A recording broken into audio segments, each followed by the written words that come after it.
नमस्कार प्यारे साथियों, संसारपुर के YouTube चैनल में आपका स्वागत है। आज की क्लास में हम लोग सॉल्व करने वाले हैं कक्षा 6 की गणित अभ्यास 6C।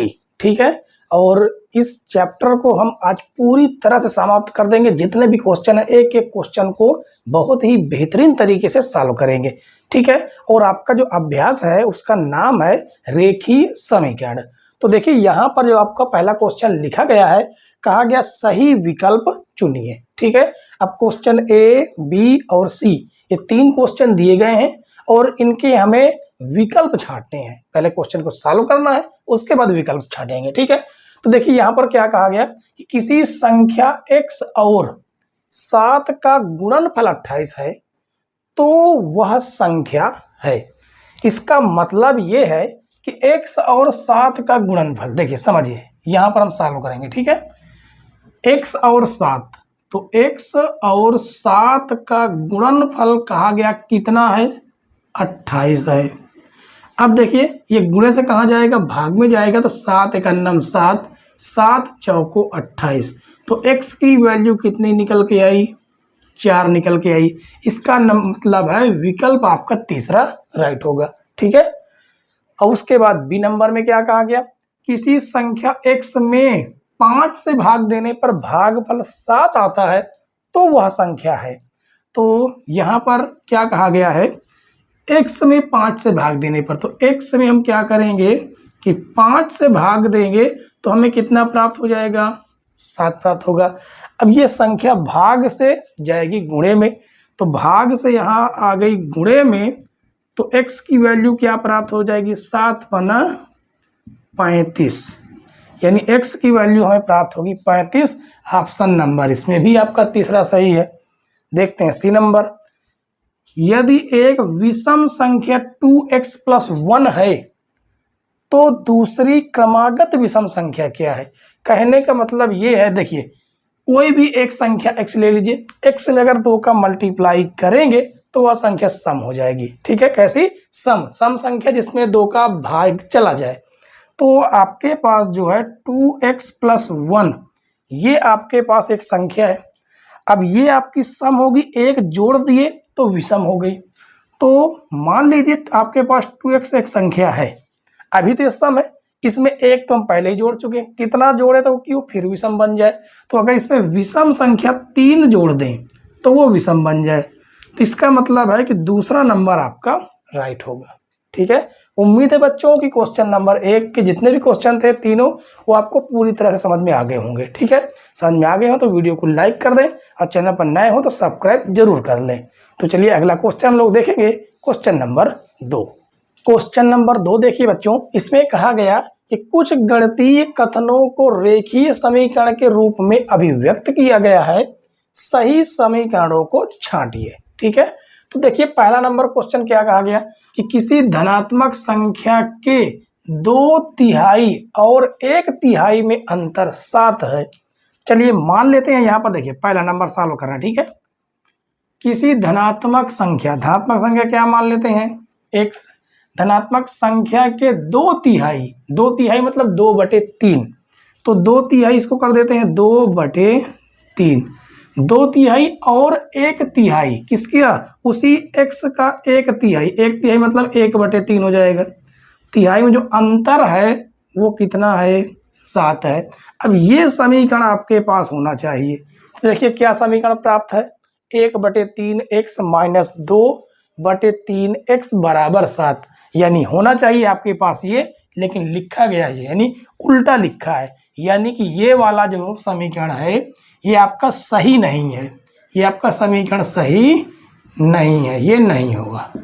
ठीक है, अब दूसरा क्वेश्चन देखिए बी नंबर में क्या कहा गया है, इसमें कहा गया कि किन्हीं 2 क्रमागत संख्याओं का योगफल, मान लीजिए कि क्रमागत संख्या क्या हो जाएगी, एक x हो जाएगी, क्रमागत क्रम से यानी जस्ट उसके आगे आने वाली संख्या, x के आगे वाली संख्या कब आएगी, जब उसमें हम एक जोड़ देंगे तो क्रमागत हो गई।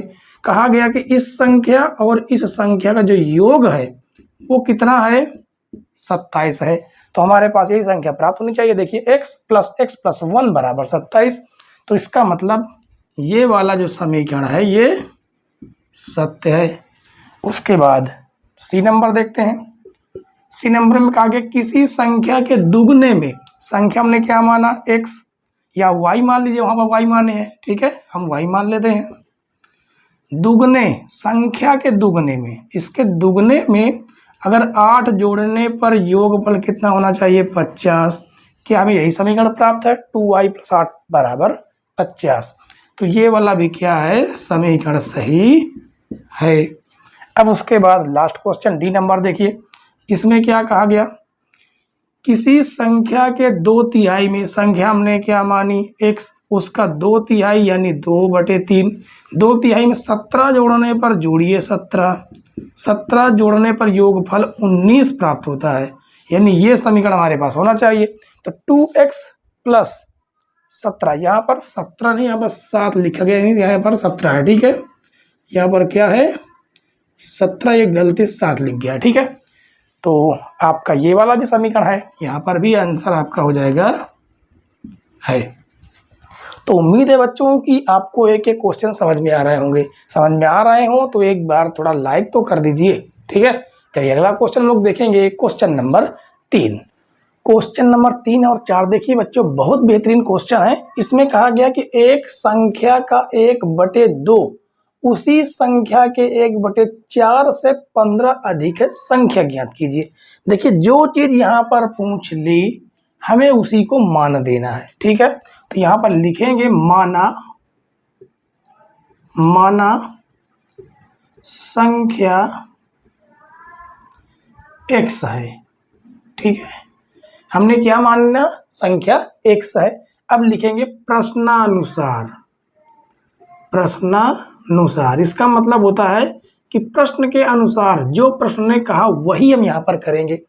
तो हमारी जो संख्या है वो कौन सी है x है, का संख्या का 1/2, का मतलब होता है गुणा, उसका 1/2 उस संख्या के, किस संख्या ये x के जो संख्या के 1/4 से कहा गया 15 अधिक है, 15 अधिक है तो 15 जोड़ देंगे, ठीक है। अब ये हो जाएगा बराबर का साइन। अब इसको हम सॉल्व कर रहे हैं, कैसे सॉल्व करना देखिए, अंदर गुणा करेंगे तो ये हो जाएगा x/2 और बराबर में आपका हो जाएगा x/4 + 15, ठीक है, कितना है +15, धन से ऋण में आ जाएगा तो ये हो जाएगा x/2 - x/4 बराबर 15। दोनों का जो एलसीएम है वो एलसीएम आएगा 4, ठीक है। तो 2 का भाग 4 में देंगे 2 बार जाएगा, 2 का ऊपर गुणा हो जाएगा तो ये हो जाएगा 2x, 4 का 4 में एक बार, 1 का ऊपर गुणा करेंगे 4 का 1 का गुणा, 4 का भाग 4 में देंगे एक बार जाएगा, 1 का ऊपर गुणा करेंगे 1 से ही आएगा और बराबर में हो जाएगा आपका 15, ठीक है। इधर देखिए अब कि भाग से गुणे में जाएगा और 2x से 1x घट जाएगा तो x बराबर 15 × 4, तो x बराबर हो जाएगा 15 चौको 60। ये आपकी संख्या निकल आई, यही हो जाएगा आपका आंसर, यही आपका होगा आंसर। अब यहाँ पर चौथा क्वेश्चन देखिए, बिल्कुल छोटा सा क्वेश्चन है। उसने कहा है कि एक संख्या 7 से 4 बड़ी है, 7 से 4 बड़ी है, वह संख्या बताइए। तो यहाँ पर अभी हमें यही करना है, माना संख्या x है, ठीक है। अब लिखेंगे प्रश्नानुसार क्या करना है, कहा वह एक संख्या हमने क्या माना x, जो x है एक संख्या 7 से 4 बड़ी है, किससे 7 से भी 4 बड़ी है। अब इसको सॉल्व करेंगे तो x बराबर 7 4 कितना आ जाएगा 11, ये हो गया हमारा आंसर, ठीक है। तो बेहतरीन क्वेश्चन दोनों थे, बढ़िया क्वेश्चन थे, बिल्कुल सिंपल से। उम्मीद है कि आपको समझ में भी आ गए होंगे। चलिए अगला क्वेश्चन देखेंगे, क्वेश्चन नंबर 4 के बाद क्वेश्चन नंबर 5। क्वेश्चन नंबर 5 देखिए बच्चों, इसमें कहा गया कि एक कक्षा में 45 विद्यार्थी हैं, ठीक है। यदि छात्रों की संख्या छात्राओं की 2/3 हो तो छात्राओं की संख्या ज्ञात कीजिए। छात्र मतलब लड़के, ठीक है, छात्राओं मतलब लड़कियों की संख्या, और पूछा गया है छात्राओं यानी लड़कियों की संख्या पूछा गया है, ठीक है। तो हम यहाँ पर क्या करेंगे, हमने आपसे पहले ही कहा जो यहाँ पर पूछा जाए उसी की संख्या हमें मानना है, ठीक है। तो लिखेंगे माना छात्राओं की संख्या, छात्राओं की संख्या, छात्राओं मतलब लड़कियों की संख्या, हमने क्या मान लिया x, ठीक है। तो छात्रों की संख्या कितनी होगी वो यहाँ पर दिया गया है, छात्रों की संख्या। तो यहाँ पर देखिए साफ साफ कहा गया है कि छात्रों की संख्या छात्राओं की 2/3 है। अब छात्राएं कितनी है, x है, उसका क्या हो जाएगा 2/3, आपस में गुणा करेंगे तो आ जाएगा 2x/3। ये आपकी छात्राएं हो गई, ये आपके छात्र हो गए। दोनों को अगर जोड़ा जाए तो कहा गया कि कक्षा में विद्यार्थी कितने हैं, 15 हैं, ठीक है। तो लिखेंगे प्रश्नानुसार,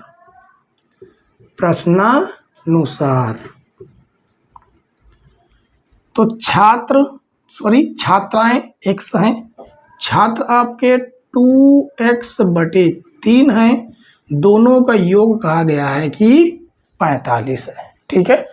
आपस में इनको हम हल करेंगे, एलसीएम लेंगे तो एलसीएम आ जाएगा कितना 3, तो गुणा हो जाएगा 3x और ये हो जाएगा आपका 2x बराबर 45, 3 और 2 कितना हो जाएगा 5x, और ये भाग से गुणे में चला जाएगा कितना 45 गुणे 3, तो यहाँ से आ जाएगा x बराबर 45 गुणे 3 बटे में हो जाएगा 5, तो 5 × 9 5, 5 × 9 45, तो यहाँ से x की वैल्यू आ जाएगी 9 गुणे 3, जिससे छात्राओं की संख्या कितनी आ जाएगी 27।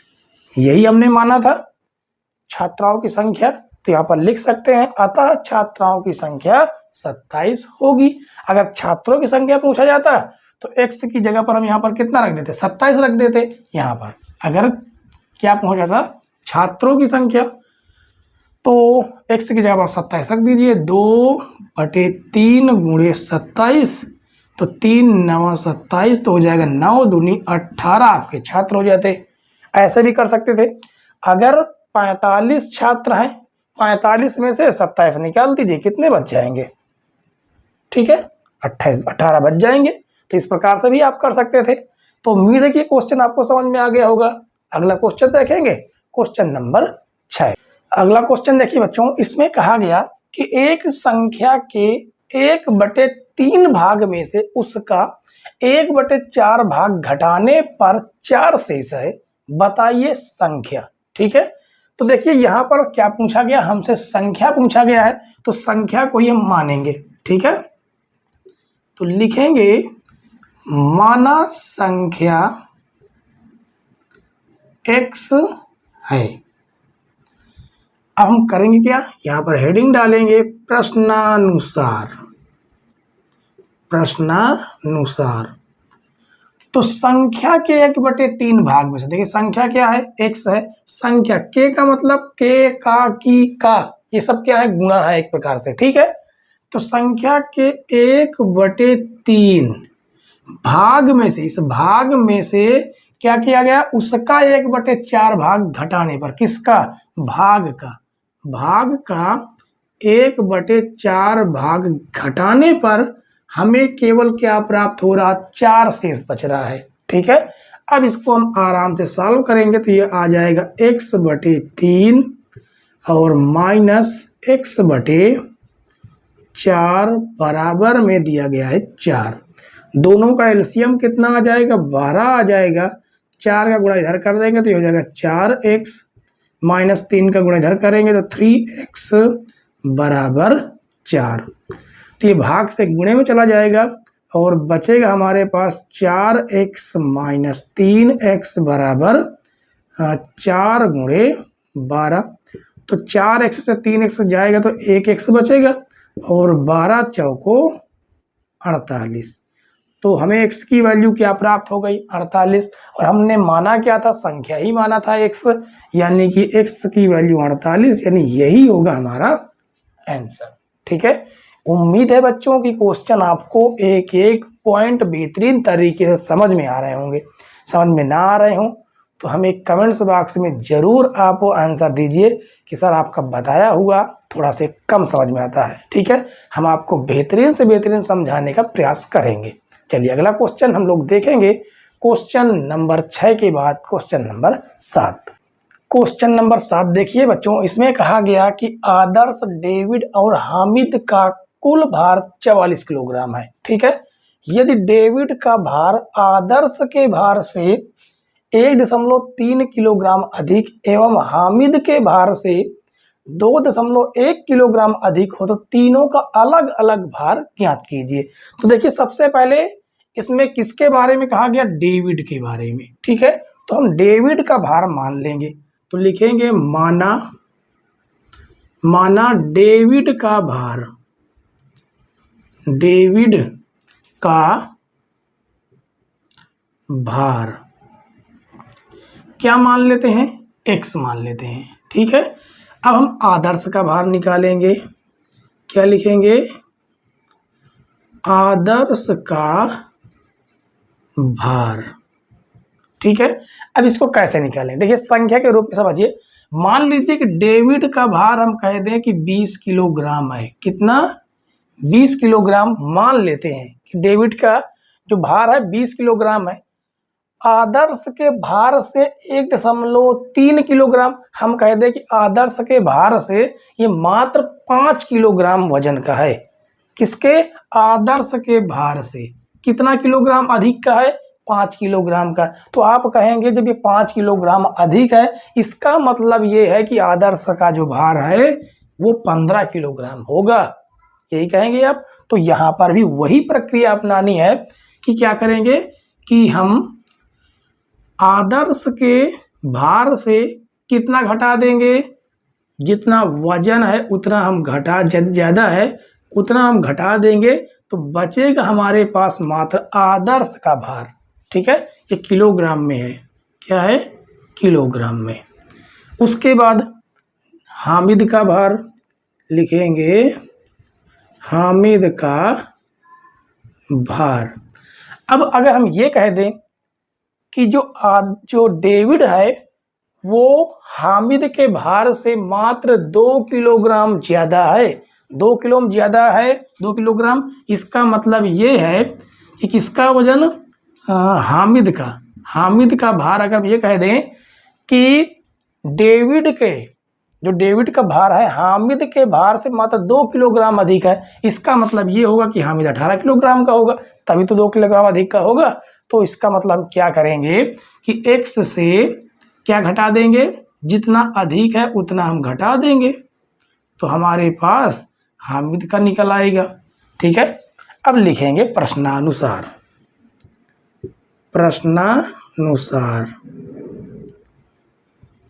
उसने साफ साफ कहा है कि आदर्श डेविड और हामिद का कुल भार 44 किलोग्राम है, तो लिखेंगे तीनों का भार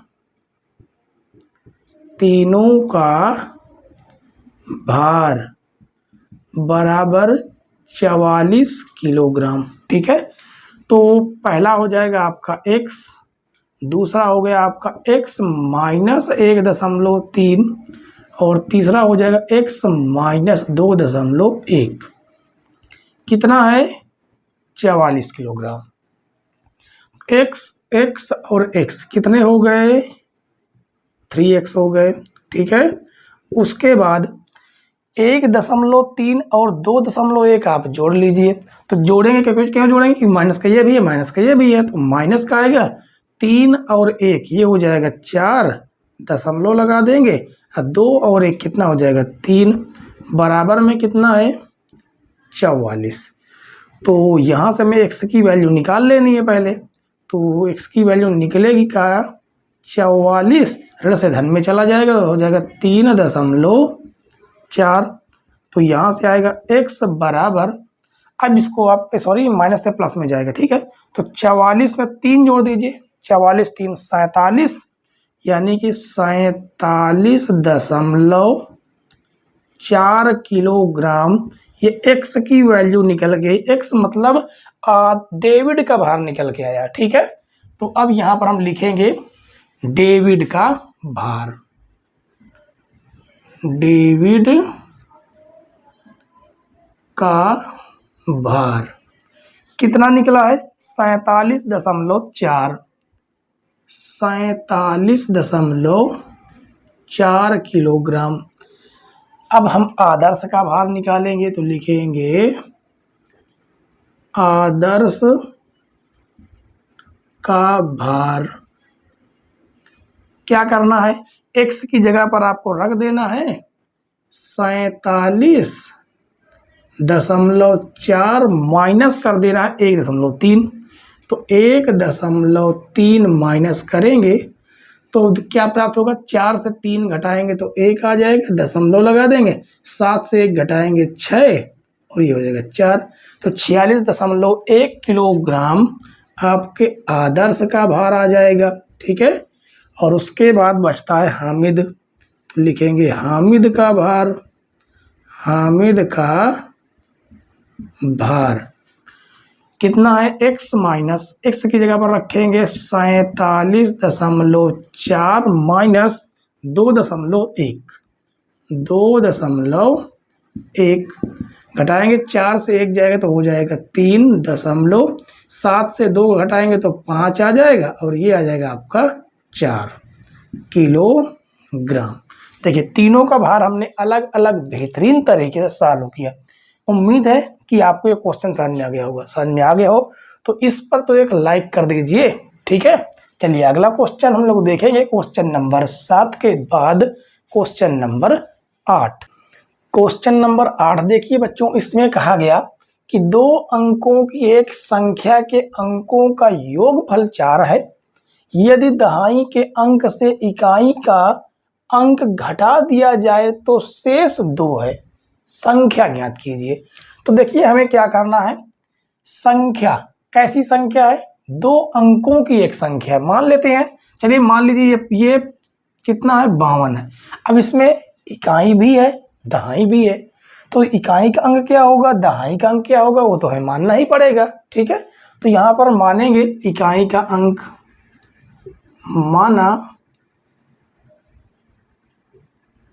माना इकाई का अंक x, दहाई का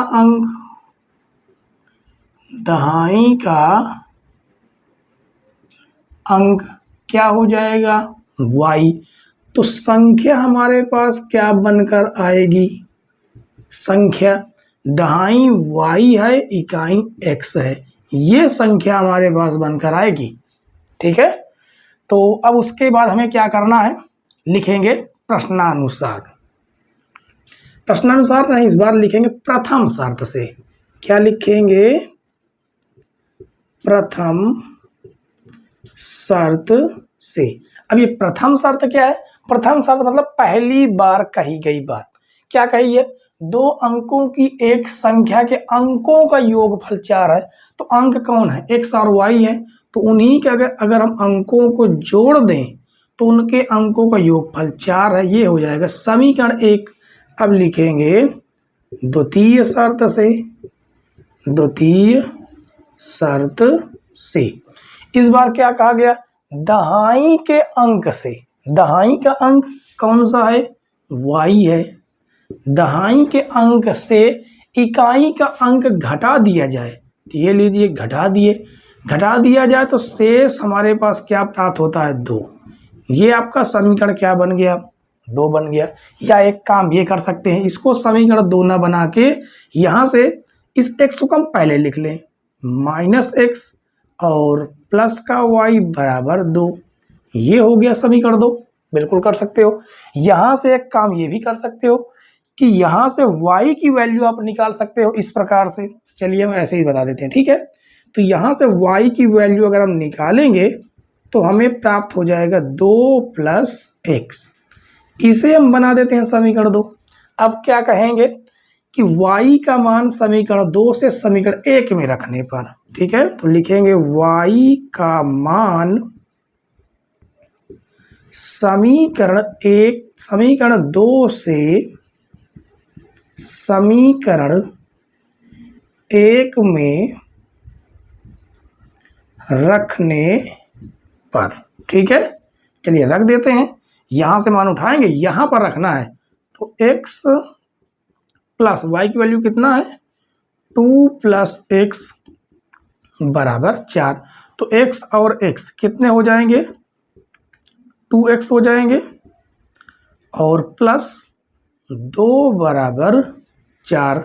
अब आगे इधर देखिए, तो धन से चला जाएगा ऋण में, ठीक है, तो यहाँ से आ जाएगा 2x बराबर 4, ये धन से ऋण में जाएगा और माइनस का हो जाएगा 2। तो यहाँ से हमें क्या प्राप्त हो जाएगा 2x बराबर 4 में से 2 जाएगा 2, 2 × 9 2, 2 × 9 2, x की वैल्यू प्राप्त हुई 1। अब x की वैल्यू आप 1 में रखिए, 2 में रखिए, कहीं पर भी रखिए, y की वैल्यू आराम से निकाल सकते हैं, ठीक है। तो हम कहेंगे x का मान समीकरण 2 में रखने पर। अब बहुत से बच्चे ये सोचेंगे कि x का मान हमने 1 में क्यों नहीं रखा। बिल्कुल रख सकते हो, 1 यहाँ पर रखेंगे, धन से ऋण में जाएगा, 4 से 1 घटा देंगे 3 आ जाएगा, वही यहाँ पर भी आने वाला है, देखते हैं। तो y बराबर 2 और x की जगह पर रख देंगे 1, तो यहाँ से y का मान कितना निकल के आया 3। तो हमारी जो संख्या पूछा गया है वो संख्या हमारी क्या हुई, कितनी है x। तो y की वैल्यू तो 3 है, x की वैल्यू 1 है, तो ये हो गई आपकी संख्या, ठीक है। उम्मीद है बच्चों कि क्वेश्चन बेहतरीन तरीके से आपको समझ में आया होगा। 100% आपको ये क्वेश्चन आपके दिमाग पे चला गया होगा, ठीक है। चलिए अगला क्वेश्चन देखेंगे, क्वेश्चन नंबर 9। क्वेश्चन नंबर 9 देखिए, इसमें कहा गया कि 2 क्रमागत संख्याओं का योगफल 21 है, उन संख्याओं को बताइए। तो देखिए सबसे पहले आप संख्याएं जानिए कि क्रमागत संख्याएं क्या होती हैं, विषम क्रमागत संख्याएं क्या होती हैं, सम क्रमागत संख्याएं क्या होती हैं, ठीक है। क्योंकि इन सभी संख्याओं का योग, मतलब इन सभी संख्याओं का को हम अगले क्वेश्चनों में यूज करने वाले हैं, ठीक है। तो देखिए सबसे पहले हम जानेंगे क्रमागत संख्याएं। क्रमागत संख्याएं ये होती कौन है, पहले वो हम देखते हैं। चलिए मान लीजिए पहली क्रमागत संख्या क्या हो गई x, पहली संख्या x हो गई। अब क्रमागत का मतलब क्रम से आने वाली संख्या, एक एक क्रम बढ़ के एक एक जब आगे संख्या जुड़ती है, जैसे मान लीजिए इसमें अगर हमने 1 जोड़ा तो अगली संख्या आ जाएगी, तो उसके बाद हमने 1 जोड़ा तो अब हम 2 जोड़ेंगे, उसके बाद हम इसमें 3 जोड़ देंगे, उसके बाद हम इसी x में 4 जोड़ेंगे, x में 5 जोड़ेंगे और x में 6 जोड़ेंगे, इस तरह संख्या बढ़ती रहेंगी। तो ये हो गई आपकी क्रमागत संख्याएं, ठीक है। तो अब सम क्रमागत संख्या कौन होगी, सम क्रमागत संख्या, क्रमागत संख्याएं। उसके बाद विषम क्रमागत संख्या कौन होगी, विषम क्रमागत संख्याएं, ठीक है। यहां पर आप जान लीजिए ये तीनों आपको आगे वाले क्लास में बहुत यूजफुल है, ठीक है।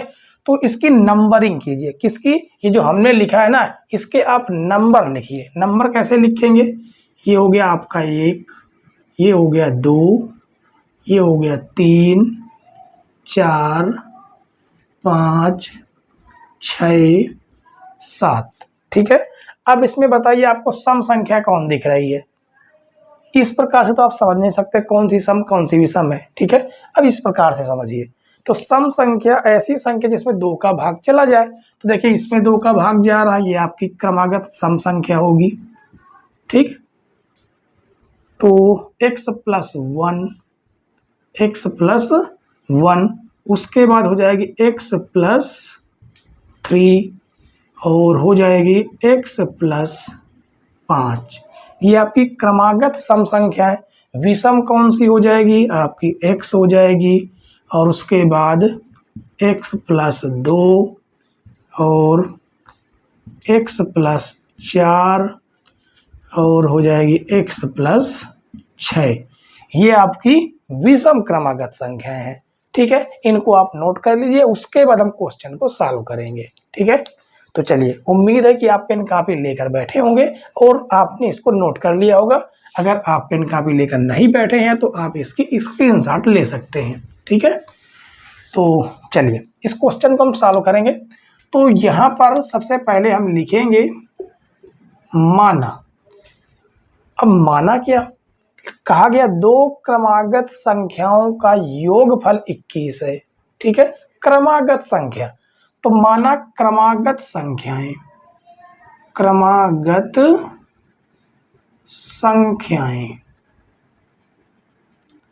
कौन सी हो जाएंगी? अभी हमने आपको लिखा था, तो एक हो जाएगी x, एक हो जाएगी x प्लस 1।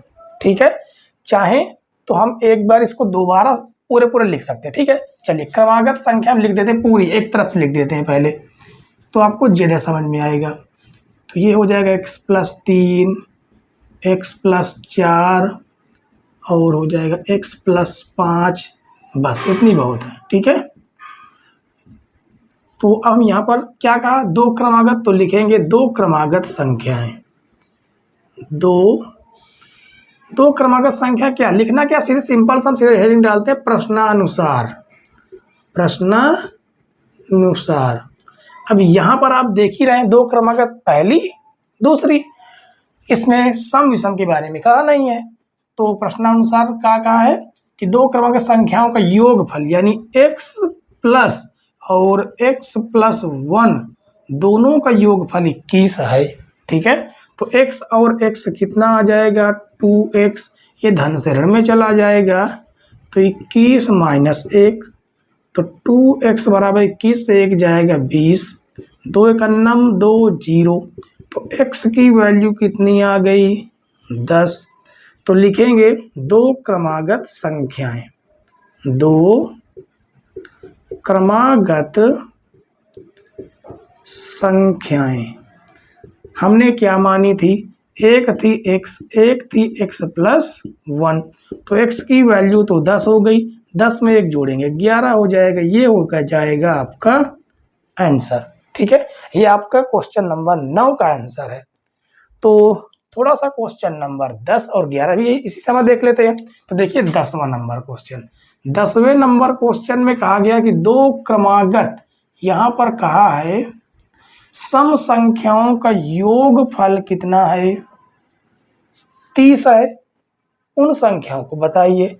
अब यहाँ पर ये तो आपकी क्रमागत संख्या लिखी हुई है। ठीक है, अब इसको मिट देते हैं, इसको आपने नोट कर लिया होगा। अब क्वेश्चन नंबर 10 को सॉल्व कर रहे हैं। तो यहाँ पर लिखेंगे 2 क्रमागत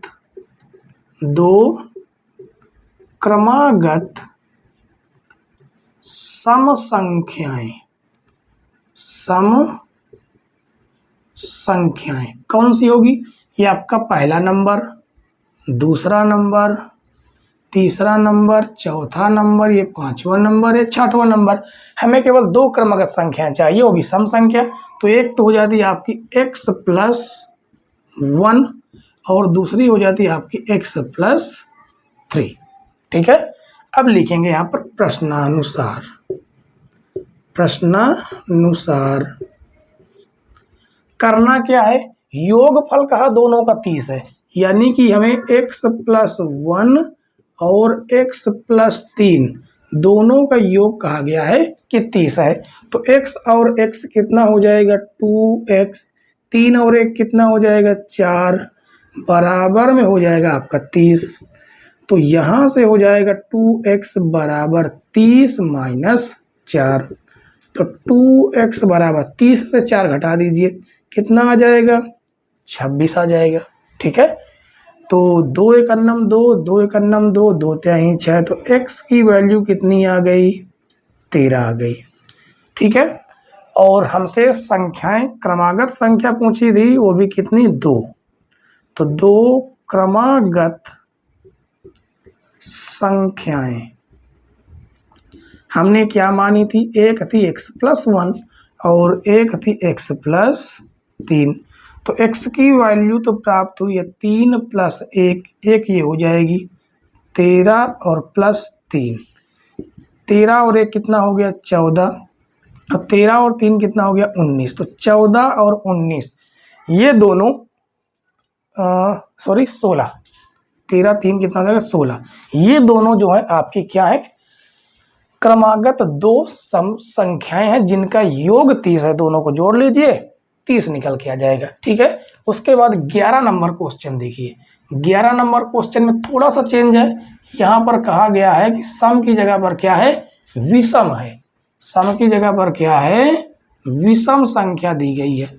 कहा गया 2 क्रमागत विषम संख्याओं का योग कितना है, 40 है। उन संख्याओं को ज्ञात कीजिए। सिंपल सा क्वेश्चन है। इसी प्रकार से इस क्वेश्चन को भी हम सॉल्व करेंगे। ठीक है, तो यहाँ पर क्रमागत सम की जगह पर हमें क्या लिख देना है, क्रमागत विषम संख्या है। तो विषम संख्या देखिए कौन है, एक तो आपकी x हो गई, ठीक है, और दूसरी आपकी कितनी हो जाएगी, दूसरी हो जाएगी आपकी x+2। ये आपका x+2 है। ठीक है, x+2। अब लिखेंगे प्रश्नानुसार, प्रश्नानुसार। तो कहा गया है x और x+2 दोनों का योग कितना है, 40 है। तो x और x कितना हो जाएगा, 2x। ये धन से ऋण में चला जाएगा तो आएगा 40 - 2, तो 2x बराबर हो जाएगा 38। काटेंगे 2 एक अन्नम 2, 2 19 18, तो x बराबर कितना आ गया, 19 आ गया। हमने संख्याएं क्या मानी थी, लिखेंगे संख्याएं जो क्रमागत विषम संख्याएं हैं वो हमारी संख्या क्या है, एक है x, एक है x+2। तो x का मान तो 19 हो गया, और 19 + 2 करेंगे तो हमें प्राप्त हो जाएगा 19, और 19 और 2 कितना हो जाएगा, 21। ये हो जाएगा आपका आंसर। ठीक है, तो 11 नंबर तक के क्वेश्चन आपको पूरी तरह से समझ में आ गए हैं, और आशा करते हैं कि 9, 10, 11 ये तीनों क्वेश्चन बेहतरीन तरीके से आपको समझ में आए होंगे। आपका जो भी डाउट रहा होगा, आपके सारे के सारे डाउट क्लियर हो गए होंगे अब। ठीक है, लास्ट क्वेश्चन आज का देखेंगे, क्वेश्चन नंबर 12। क्वेश्चन नंबर 12, इसमें क्या कहा गया है कि एक भिन्न संख्या का हर 7 है, यदि उसके अंश और हर दोनों में 3 जोड़ दिया जाए तो उस भिन्न का मान 4/5 हो जाता है, वह भिन्न ज्ञात कीजिए। देखिए, भिन्न में अंश और हर 2 होते हैं। ठीक है, अंश बटे हर जिसमें हो वह भिन्न होती है। तो यहाँ पर हमें एक बात दे दिया है कि संख्या का हर 7 है, तो अंश क्या है, तो हमें क्या करना होगा, अंश मानना होगा। माना भिन्न का अंश, माना भिन्न का अंश क्या हो जाएगा, x, और हर हमें दिया गया है कितना है, 7 है। ठीक है, तो यहाँ पर लिखेंगे प्रश्नानुसार। प्रश्नानुसार क्या कहा गया है कि जो हमारी भिन्न है, पहले हम भिन्न लिख लेते हैं। ठीक है, पहले हम भिन्न लिखेंगे कि हमारी भिन्न बनेगी क्या, भिन्न अंश हमारा x है, हर हो जाएगा 7, तो ये हो गई हमारी भिन्न। अब लिखेंगे प्रश्नानुसार। प्रश्नानुसार क्या कहा गया है, यदि उसके अंश और हर दोनों में 3 जोड़ दिया जाए तो भिन्न है x/7। ऊपर भी हमें 3 जोड़ना है, अंश में भी और हर में भी। अगर जोड़ देते हैं तो उसका मान 4/5 हो जाता है। ठीक है, इसे आगे सॉल्व करेंगे तो आ जाएगा x+3/10 बराबर 4/5। 5। ये भाग से गुणे में चला जाएगा तो यहाँ से आ जाएगा x प्लस 3 बराबर 4 गुणे 10 बटे में 5। तो 5 दूनी 10। तो ये हो जाएगा x प्लस 3 बराबर 4 दूनी 8। तो x बराबर हमें क्या प्राप्त हो जाएगा 8 माइनस 3, जिससे x का मान हमें प्राप्त हो जाएगा 8 में से 3 जाएगा, क्या प्राप्त हो जाएगा 5। ठीक है, तो हमारी जो भिन्न ओरिजिनल भिन्न जो मेन भिन्न बनेगी वो हमारी क्या है x बटे में 7, जिसमें से हमें करना ये है कि x की वैल्यू रख देंगे 5 बटे में 7। यही हो जाएगा हमारा आंसर। ठीक है, उम्मीद है बच्चों के क्वेश्चन समझ में आ गया होगा। समझ में आ गया हो तो वीडियो को लाइक करें, चैनल पर नए हो तो सब्सक्राइब जरूर कर लें, बेल आइकन प्रेस करें ताकि नई नई वीडियो की नोटिफिकेशन आप तक पहुंचती रहे। ठीक है, वीडियो देखने के लिए धन्यवाद बच्चों। जय हिंद।